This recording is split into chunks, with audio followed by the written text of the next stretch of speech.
Assalamualaikum warahmatullahi wabarakatuh.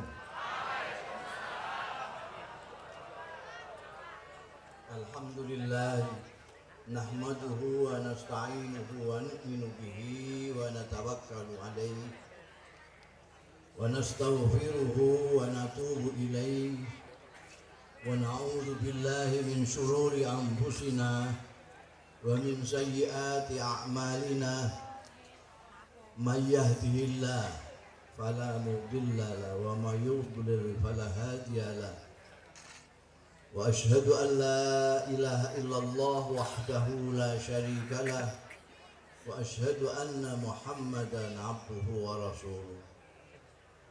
Allahumma fassalli wa sallim wa barik wa taraham wa tahannan ala abdika wa rasulika Sayyidina wa maulana Muhammadin wa ala alihi wa ashabihi wa man tabi'ahu ma ba'd. Hadaratil afadil sadatil masyayikh wal asatidzah al aizza, para sesepuh ini sepuh, para pengurus, pengasuh, guru-guru madrasah Qudsiyah, para pejabat yang hadir baik Polri, TNI maupun sipil, khususnya Ibu Kapolsek,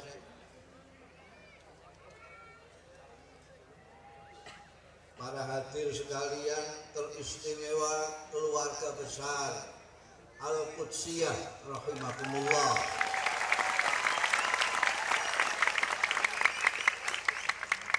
Pertama-tama saya harus memanjatkan puji syukur kehadirat Allah Subhanahu wa taala yang telah memperkenankan saya pada hari ini, pada malam hari ini sowan di kawasan suci Al-Qudsiyah ini dalam rangka seabad Madrasah Qudsiyah. Mudah-mudahan perjumpaan kita di majlis yang baik, dalam rangka yang baik, dengan niat yang baik ini mendapat ridho dari Allah Subhanahu wa taala, barokah, manfaat fid dini wa dunya wal akhirah. Saya juga tidak lupa mengucapkan selamat kepada pengurus dan panitia yang sudah melaksanakan acara edan-edanan ini 7 hari penuh ngedap-ngedapin. Tapi jangan bangga dulu ini. Kalau tidak karena keramatnya Mbak Asnawi belum tentu.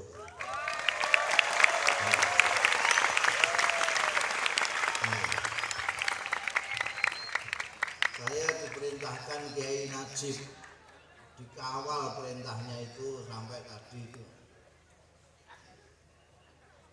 di SMS, di WA.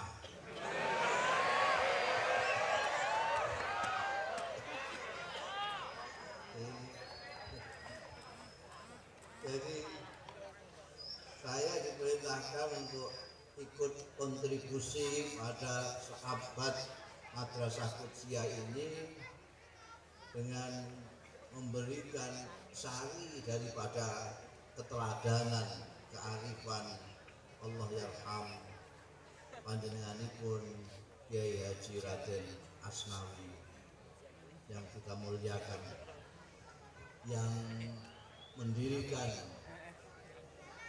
Madrasah Qudsiyah sebelum Indonesia ini ada, dan sampai sekarang masih tumbuh dan terus berkembang, mudah-mudahan ila yaumil qiyamah.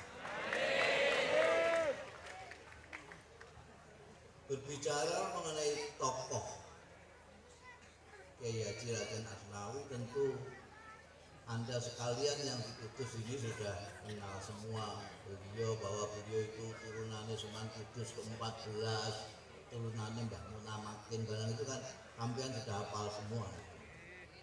Tapi mungkin ada beberapa hal keteladanan yang saya akan pilih saja yang sekarang sangat relevan, sangat penting untuk dikemukakan dan terus dikemukakan. Ada beberapa hal.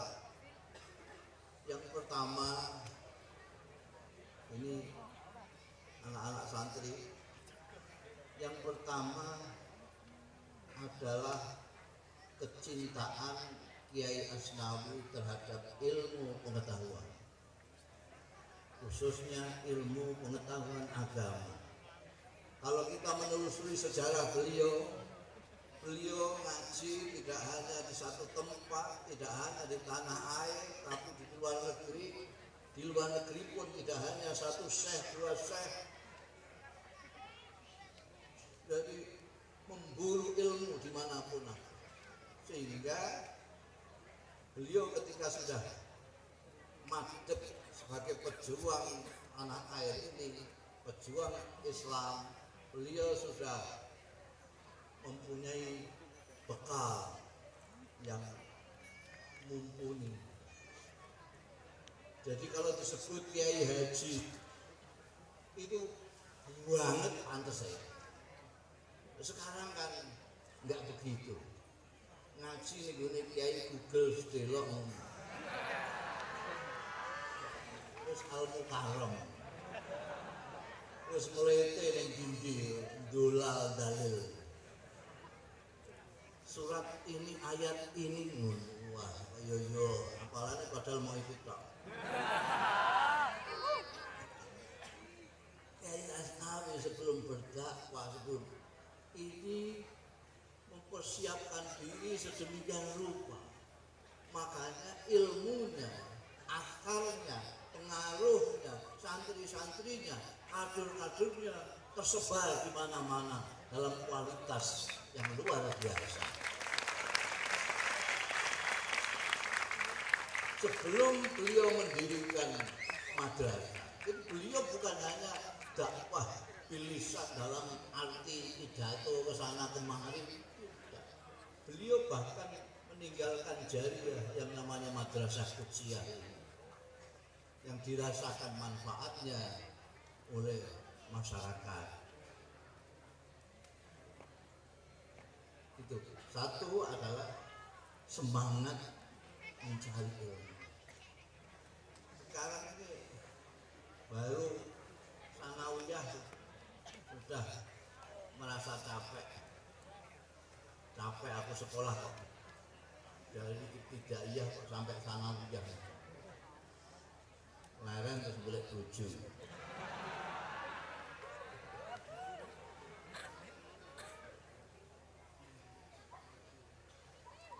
Jadi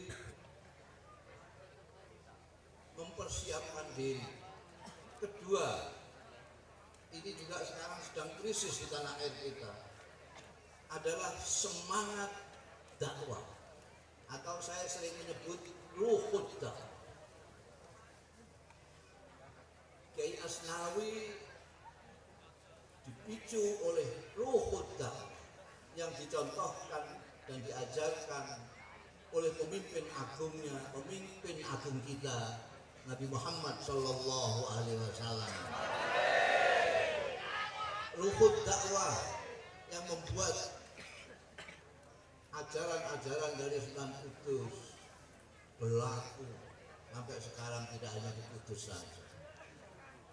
Ruhud dakwah yang membuat Qudsiyah menjadi sedemikian rupa berpengaruh di dalam bidang pendidikan.